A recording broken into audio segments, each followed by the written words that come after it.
আসসালামু আলাইকুম। Welcome to Cyber Easy Tech. আজকে এমন একটা টপিক নিয়ে আপনাদের মাঝে হাজির হচ্ছি। বেশ কিছুদিন হলো আমরা একটা জিনিস লক্ষ্য করতেছি, চ্যাট জিপিটি মানে ওপেন এআই। এআইটা হচ্ছে আর্টিফিশিয়াল ইন্টেলিজেন্স। চ্যাট জিপিটি আসলে কি জিনিস, এটা কিভাবে কাজ করে, এটার আপনার উপকারিতা অপকারিতা সেই সব সম্পর্কে বিস্তারিত দেখব।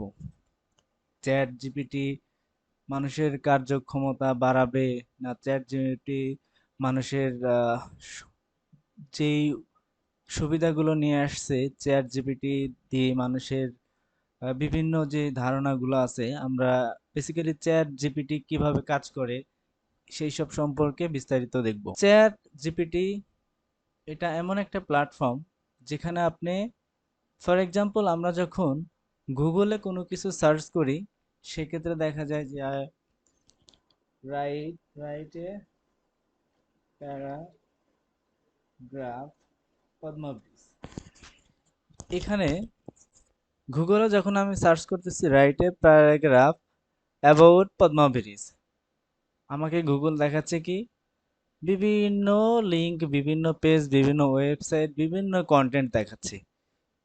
এখান থেকে আমি চাইলে যে কোনো একটাতে ওপেন করে আমি সেটা পড়ে নিতে পারতেছি। বাট চ্যাট জিপিটিটা কি? চ্যাট জিপিটিটা গুগলের চেয়ে অনেক অ্যাডভান্স। এটা এমন অ্যাডভান্স যে আপনি চাইলে যে কোনো কবিতা, যে কোনো কন্টেন্ট, যে কোনো বিষয় জানার আগ্রহ থাকলে এখান থেকে সব কিছু পাওয়া যাবে। এখানে সব কিছু ডিফারেন্ট ডিফারেন্ট, কোনোটার সাথে কোনোটা মিলবে না। চ্যাট জিপিটিটা কি? আমরা একটু অ্যাডমিন চ্যাট জিপিটি ওপেন করি। যদিও চ্যাট জিপিটি আমার সাইন আপ করা আছে, না থাকলে আপনারা নতুন করে সাইন আপ করে নেবেন। তো আমি লগ ইন অপশনে যাচ্ছি, আমি গুগল থেকে লগ ইন করবো।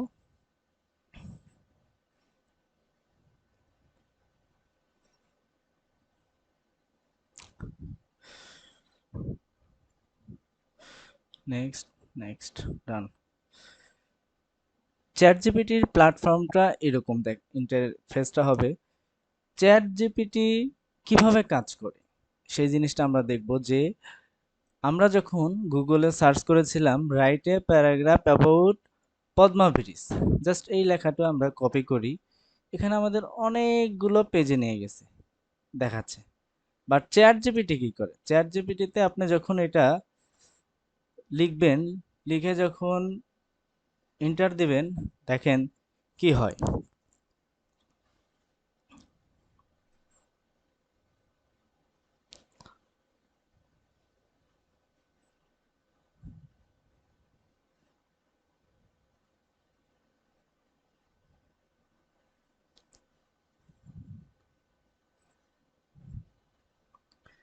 খুব ইন্টারেস্টিং। মানে যেইগুলো আপনি সাধারণত একটা প্যারাগ্রাফে পাবেন না, সেগুলো সব এইখানে কিভাবে অটো জেনারেট হচ্ছে। আপনি জাস্ট শুধু লিখছেন write a paragraph about Padma bridge, তো পদ্মা ব্রিজটা কি সে সম্পর্কে সে একটা প্যারাগ্রাফ লিখে দিচ্ছে এখানে। এখন চাইলে স্টুডেন্টরা গুগলে সার্চ না করে পদ্মা ব্রিজ প্যারাগ্রাফ সম্পর্কে চাইলে দেখেন কত সুন্দর করে এখানে লিখে দিচ্ছে। পদ্মা ব্রিজ সম্পর্কে কত সুন্দর করে একটা লেখা আছে, এবং মোস্ট যে ইনফরমেশন গুলো, যে কত কিলোমিটার লেন্থ হবে, এটা কত সালে থেকে শুরু হয়েছিল কাজ এবং কত সালে শেষ হয়েছে, এখানে মানে টোটাল একটা সামারি এত সুন্দর করে গোছানো দেওয়া আছে, যেটা আসলে আপনি যদি গুগল থেকে বিভিন্ন জায়গাতে যান এই ইনফরমেশনগুলো এভাবে পাবেন না। সেক্ষেত্রে কি চ্যাট জিপিটিটা আপনাকে দিচ্ছে একদম মানে ইউনিক। আপনি কোনোটার সাথে কোনোটা মিলবে না। আপনি যদি চান আহ, এ, যে ফর এক্সাম্পল আপনি আমার সোনার বাংলা জাতীয় সঙ্গীতটা আপনি এইটা সম্পর্কে জানতে চাচ্ছেন, দেখেন কি দেয়।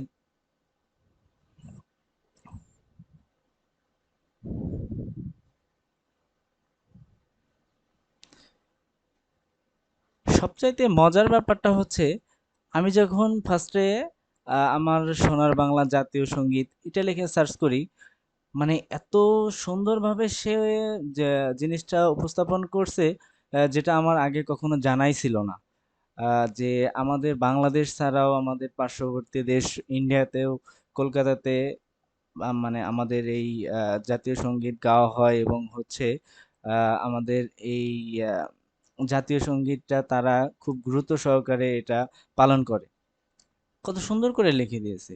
আমরা যদি আমরা দেখি যে এখানে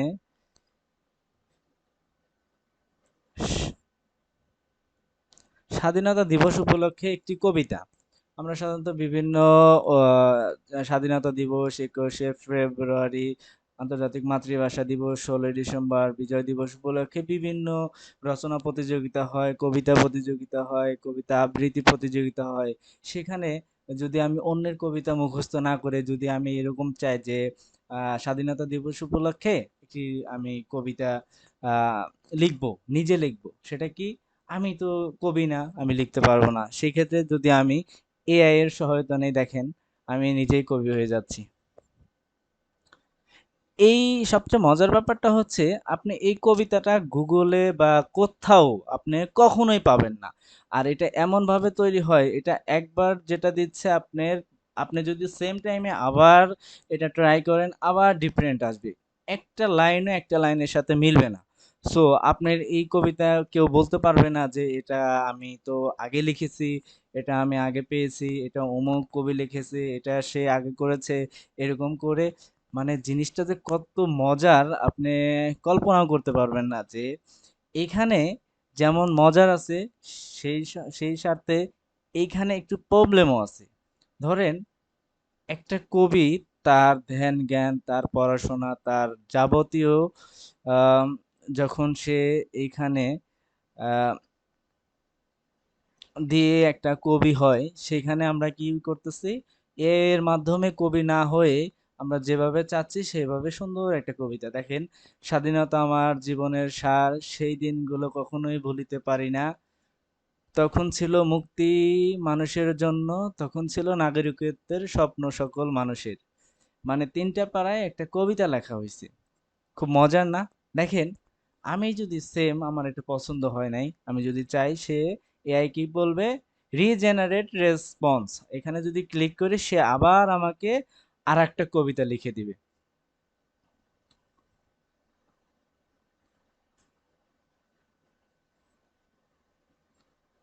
দেখেন কত সুন্দর করে আমাদের সেটা নতুন ভাবে লিখে দিচ্ছে, যেটা আপনার আহ, কোনো মিল নেই আগেরটার সাথে।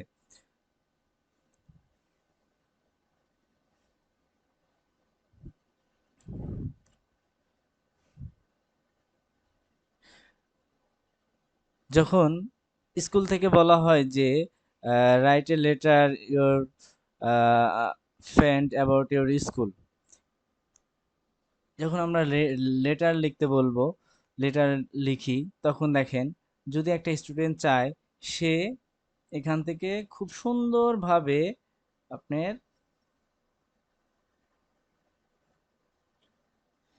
কিভাবে সে লিখবে যে ডিয়ার ফ্রেন্ড, ফ্রেন্ডের নাম, I hope this letter friend you good health and height, মানে কত সুন্দরভাবে একটা মানে লেটার লিখে দিচ্ছে যে আমার এখানে কোথায় স্কুলের নাম বসবে সেই স্কুলের নাম দিবে এবং ফ্রেন্ডের নাম দিবে। মানে একদম অবাক করার বিষয়।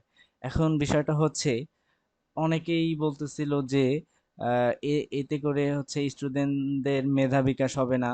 আমার প্রশ্ন আছে একটা, যেটা আসলেও বাস্তব, যে এইটা এর আমাদের ক্ষতিকর দিকও আছে, আবার আমি যদি ধরে নেই এটা আমার উপকারও দিকও আছে। প্রযুক্তিটা হচ্ছে আপনার এখন বর্তমান ওপেন সোর্স। আপনি নিজেকে প্রস্তুত করার জন্য আহ, আপনাকে তৈরি হতে হবে, আপনাকে চ্যালেঞ্জিং মোকাবেলা করতে হবে। আপনার প্রযুক্তি ডে বাই ডে আপডেট হবেই, সেক্ষেত্রে প্রযুক্তির সাথে কিভাবে আপনাকে মানায় নিয়ে চলতে হবে সেটা আপনাকেই শিখতে হবে। এক সময় ইন্টারনেট ছিল না, তখনও তো মানুষ যোগাযোগ করছে। এখন ইন্টারনেট আসছে, ইন্টারনেটের আসার পরে কম্পিউটার আসছে। কম্পিউটার আগের পূর্বের মানুষ কিন্তু কম্পিউটার জানতো না, আগে অফিস আদালত সব ম্যানুয়ালি চলছে। এখন কি হচ্ছে, আমরা সবাই কম্পিউটার ইউজ করতেছি, ইন্টারনেট ইউজ করতে খুব সহজে মেইল আদান প্রদান করতেছি। একটা চিঠি আগে যেমন আপনার পাঠাইতে 3-4 দিন, 7 দিন, 10 দিন, 15 দিন, 1 মাস লাগতো একটা চিঠি এক জায়গায় থেকে যাইতে আসতে। এখন আমরা কি করতেছি, একটা ন্যানো 1 সেকেন্ডের মাধ্যমে আমি একটা মেইল দিলে সেই ইনফরমেশন গুলো পেয়ে যাচ্ছে। সো প্রযুক্তির উপকার আছে, প্রযুক্তির অপকার আছে, সেটা আপনি কিভাবে ইউজ করবেন সেটার উপরে ডিপেন্ডেন্ট। এখন কেরিয়ার অবজেক্ট নিয়ে যদি আমি বলি যে আমার career object for IT profession, আমি খুব ভালো করে জানি না যে আসলে আইটি প্রফেশনের কেরিয়ার অবজেক্টে কি লিখতে হয়। আমি বিভিন্ন জনের সিভি দেখি, বিভিন্ন গুগলে সার্চ করি, এক একটা জায়গায় আপনার এক একটা ভাবে এক এক ভাবে দেওয়া। তো সেই সেই জায়গাতে যদি আমি এইখানে সার্চ করি, দেখতে পারবো যে কত সুন্দর করে আমাকে লিখে দিচ্ছে যে কেরিয়ার অবজেক্টের আইটি প্রফেশনে যারা আছে তারা কিভাবে এটা লিখবে। সো আমি যদি এরকম করে এখান থেকে নিতে পারি, তো এটা তো খারাপ কিছু না। আমার কি কি স্কিল দরকার এখান থেকে কিন্তু আমি সেটাও শিখে নিতে পারতেছি। সো আমি বলবো চ্যাট ওপেন এআই, যে এআই, এটা আপনার যেমন ভালো দিক আছে তেমন খারাপ দিক আছে। মানুষ মেধাকে কাজে লাগাবে না, অনেক সময় মেধাকে কাজে লাগাবে, বাট মেধাকে অন্যভাবে কাজে লাগাবে। অন্যভাবে কি, আপনাকে তো এআইটা জানতে হবে। আপনাকে যেমন আমাদের দেশে এখনো এই chat.openai.com এটা নিয়ে তেমন একটা মানে গুরুত্ব দেওয়া হয় নাই। বাট ফার্স্ট টাইম আপনার নেদারল্যান্ডস এবং অস্ট্রেলিয়ায় যে আপনার গ্রাজুয়েশন কমপ্লিট বা পিএইচডি এর স্টুডেন্টদের দেখা গেছে তারা কি করছে, তারা চ্যাট জিপিটির মাধ্যমে বিভিন্ন সায়েন্টিস্ট যে কাজটা অনেক সাধনার পরে করতেছে, একজন এইখান থেকে সেই রুলস গুলা পেয়ে যাচ্ছে। আপনি প্রোগ্রামিং এ কিছুই জানেন না, আপনি যদি চান যে সি শার্প দিয়ে, C sharp coding,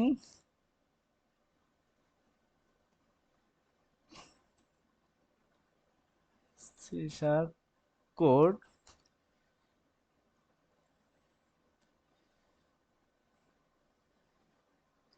S calculator,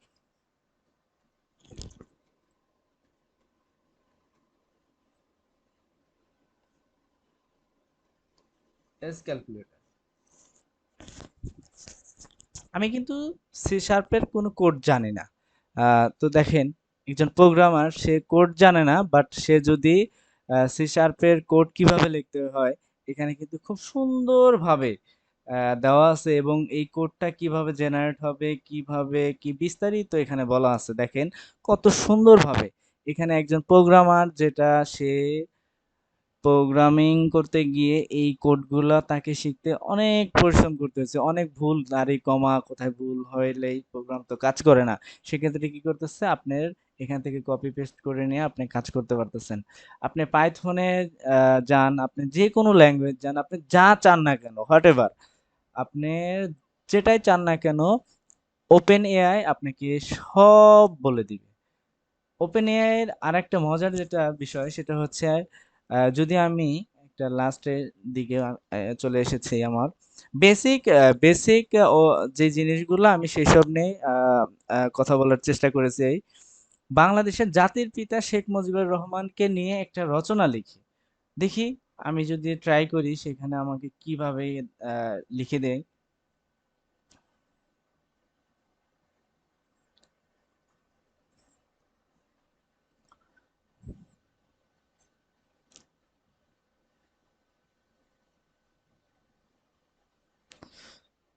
sorry, network error, আমরা আবার জেনারেট করতে থাকি।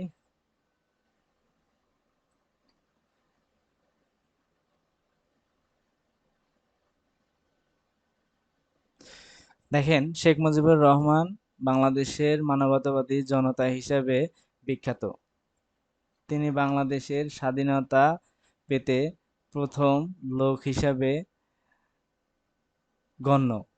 মানে এত সুন্দর করে যে আপনার এটা লেখা হবে যে আপনি কখনো কল্পনা করতে পারবেন না, বা আপনি ১০০টা বই পড়েও শেখ মুজিবুর সম্পর্কে এত সুন্দর করে যেটা আপনার লেখা সম্ভব না, সেটা কি করতেছে আপনার ওপেন এআই এর মাধ্যমে অটো সেই লেখাগুলো এক একটা জায়গায় এক একটা মানে কন্টেন্ট সে আলাদা আলাদাভাবে এখানে নিয়ে শেখ মুজিবুর সম্পর্কে এত সুন্দরভাবে লেখা হচ্ছে, যেটা এখানে একটু বিন্দু মাত্রও এখানে কোনো ভুল লেখা নেই।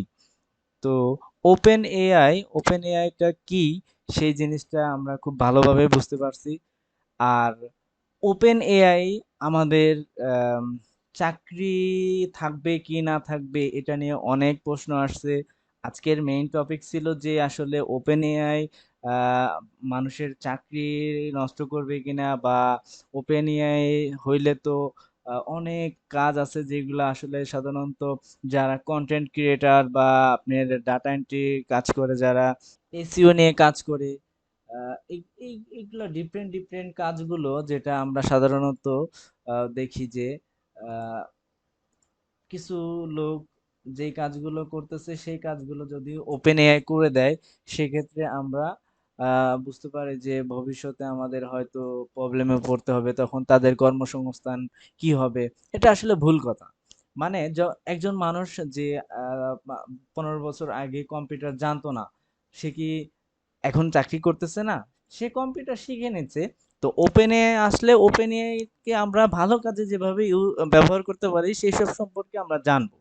ওপেন এআই দিয়ে অনেক কিছুই করা যাবে, আমাদের কাজের স্বল্পতা হবে। আমরা যে কাজটা সাধারণত এই জিনিসটা লিখতে হলে আমাকে অনেক রিসার্চ করতে হতো, অনেক গুগলে কন্টেন্ট দেখতে হতো, বা অনেক বই পড়তে হতো, সেটা কিন্তু আমি কি করতেছি, আমি এখানে জাস্ট লিখে তারপরে এটা আমি চাইলে বাচ্চাদের মুখস্থ করে দিতে পারতেছি। এখন আমি আসি যে স্কুল প্রতিষ্ঠানের বাচ্চারা কেন এটা ব্যবহার করলে ক্ষতি হবে, অথবা কেন ক্ষতি হবে না, এটার একটু বিস্তারিত বলি। সেটা হচ্ছে, আমাদের দেশে যে পড়াশোনা করানো হয় এটা কি মানে বাস্তবিক কোনো কিছু নিয়ে পড়াশোনা করানো হয়? না। আমরা সেই ছোটবেলায় থেকেই দেখে আছি যে আমরা বিভিন্ন বই পড়েছি, সেই বইয়ে কি আছে? এরকমই কনটেন্ট দেওয়া আছে। সেই মুখস্থ করে গিয়েছি, প্রশ্ন আসছে, সেই প্রশ্ন আমরা সেভাবেই লিখেছি। কেন? আমরা কি নতুন কিছু এড করেছি? আমরা কি বাস্তব কোনো কিছু দেখে সেটা করেছি? না। আমরা তো বই দেখেই শিখেছি এবং বই থেকে পড়েই তো আমরা প্রশ্নের অ্যান্সার করেছি। সো আমি ওপেন এআই যদি ইউজ করি, সেক্ষেত্রে তো আমি আমার কোনো ভুল দেখি না। আমি যদি এই সেন্সে চিন্তা করি যে তাহলে তো আমার কোনো ভুল নাই। কিন্তু আমি আবার যদি চিন্তা করি যে আপনি যেটা আপনাকে মুখস্থ করতে হইতো, যেটা আপনার অনেক কষ্ট করে অনেক পরিশ্রম করে জানা লাগতো, যেটা আপনি বিভিন্ন জায়গা থেকে খুঁজে রিসার্চ করে বের করতেন, সেটা আপনার করা লাগতেছে না। সো এই জায়গা থেকে আপনি চিন্তা করবেন যে আমার তো পড়াশোনার প্রয়োজন নাই, আমি এইখানে গেলে এই জিনিসটা তো আমি এতটুকু পেয়ে গেলে আমার হয়ে গেছে। কিন্তু না, আপনাকে জানতে হবে, আপনাকে শিখতে হবে, কিন্তু প্রযুক্তির সাথে সাথে প্রযুক্তি যেভাবে যেদিকে যাবে, আমাদের সেই কাজগুলো সেভাবেই শিখতে হবে। আমরা যদি সেভাবে কাজগুলো না শিখতে পারি তো আমরা পিছিয়ে পড়ব। তো সবচেয়ে লাস্ট যে কথাটা সেটা হচ্ছে, আমরা কিভাবে প্রযুক্তিটাকে ব্যবহার করে নিজেরা নিজেদের স্কিল ডেভেলপ করতে পারি, এবং প্রযুক্তিটাকে ব্যবহার করে আমরা কিভাবে সামনে আরো আগাইতে পারি, সেই সব নিয়ে আমরা চিন্তা করব। ওপেন এআই আসলো জন্যে আমাদের যে সবকিছু সহজ হলো সেটাও না, ওপেন এআই যে আমাদের সবকিছু কাজে দিবে সেটাও না। সো এটা অনেক কিছু ডিপেন্ড করে।